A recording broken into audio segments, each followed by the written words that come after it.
of Commons is Damien Hinds, Conservative MP, who's also on the Education Select Committee. And with me here, Nicola Miller. She's Professor of Latin American History at University College London. Damien Hinds, let's begin with you. This is a coalition policy. You're a Tory backbencher. Are you hook, line and sinker behind it?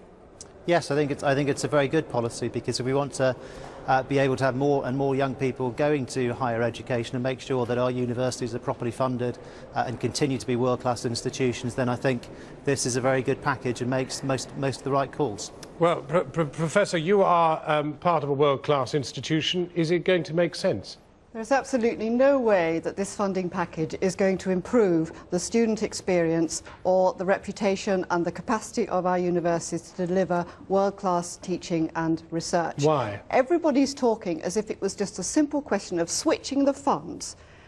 Instead of the government paying, the taxpayer paying, you transfer the cost onto the students who benefit from the education. But leaving aside all the questions about what about the benefits to society from university graduates and their education, the key point is that universities need stable income.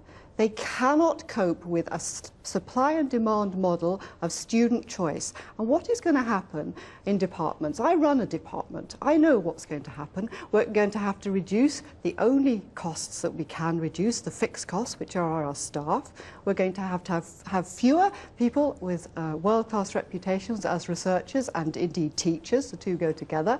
We're going to have to rely more and more on part-time teaching. It's going to be harder and harder for students to do the degrees they want to do. Minority specialist subjects, which may not necessarily be popular with 18-year-olds, but enrich their education, they're all going to be cut back. Well, let's put that to Damien Hinds. I mean, Professor Miller is not exactly describing the enhancement of a world-class institution. That's University College London. You'll get much better than that. Well, the first thing to say is, of course, universities will still get quite a substantial amount of money from government. It doesn't all come from students, but I don't really understand the point that says you can have more reliable long-term funding if you're relying on the state for it rather than relying from graduate contributions for a large part of it. In fact, universities have complained for a long time that they've been underfunded with a combination of the student contributions plus what comes from government relative to the cost of delivering that degree. But what's coming from government, as Vince Cable has just told us, is a cut in 80% on the teaching. And you've just heard Professor Miller say quite straightforwardly she is going back into her department to start having to cut staff and bring in part-timers and all the rest of it, and erode the quality of what she's doing.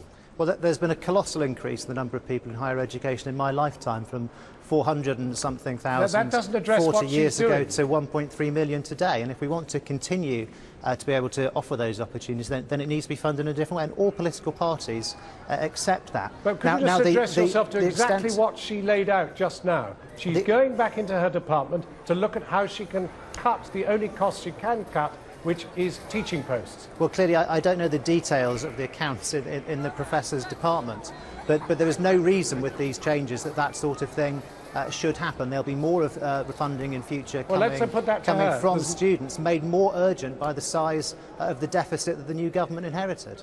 Well, the important point is stability of income. And if you have a supply and demand model where students choose which degrees they want to take, you cannot predict from year to year how much income your department is going to have. That makes it incredibly difficult to be sure that you can continue funding a cohort of experienced world-leading staff. It's going to make it much more difficult to attract those world-leading staff. Many people are going to leave British universities with this very clear signal from the government that they do not see a public value in the work that we do. Well, continue. Yep. I'm really not sure I understand what the professor's saying, because we have a supply and demand model in that sense now. Students do decide what courses they want to do, and that's a good thing. What a lot of this reform is about is making sure that our top universities, like the professors, can compete also on the international stage properly against leaders throughout the world. I'm going to have to pause you there, because there's sort of a chat going on the Treasury here. There are demonstrators who've been breaking into the windows of the Treasury. They smashed open 3 of them, and they now seem to be surging around a door. Whether anybody's got in and somehow opened the door, or whether the door is still closed, well, we'll come back to that in just a moment. But let me come back to you, because clearly there are students out there who are very angry about all this, but you're clearly not happy about it either.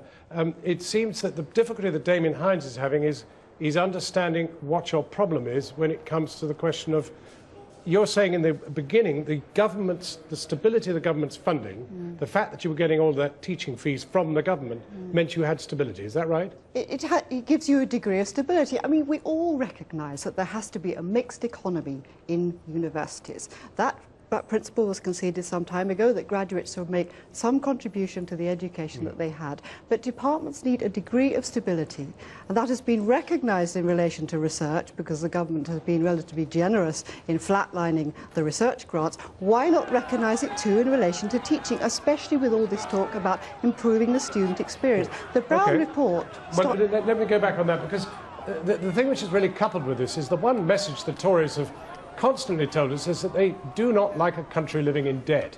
If you don't like a country living in debt and you want to pay off this deficit much faster than the opposition ever did, what is it about wanting to have students living in debt? Well, that's a very fair and reasonable question, but of course this is not like a credit card debt or something like that. Sometimes no, it's like a residual deficit that the country has to enjoy. No, it's not. Sometimes the way these things are talked about, it sounds like, you know, you have to go down to Barclays and borrow £18,000 or £27,000, and then, you know, from the first day you start in work, you'll be paying it back. And it's not like that at all. It's a whole package of measures, which really has, in many ways, to my mind, the best sort of features of what a graduate tax would be, but without the bad bit. So there's a threshold of £21,000, there's assistance for the poorest, loans get written off after 30 years, and there's a progressive element in terms of the interest rate. This is going to go on and on, but thank you very much indeed, Damien Hinds MP and Professor Nicola Miller. Thank you. And let's go back down to the Treasury, where again there continues to be these windows which are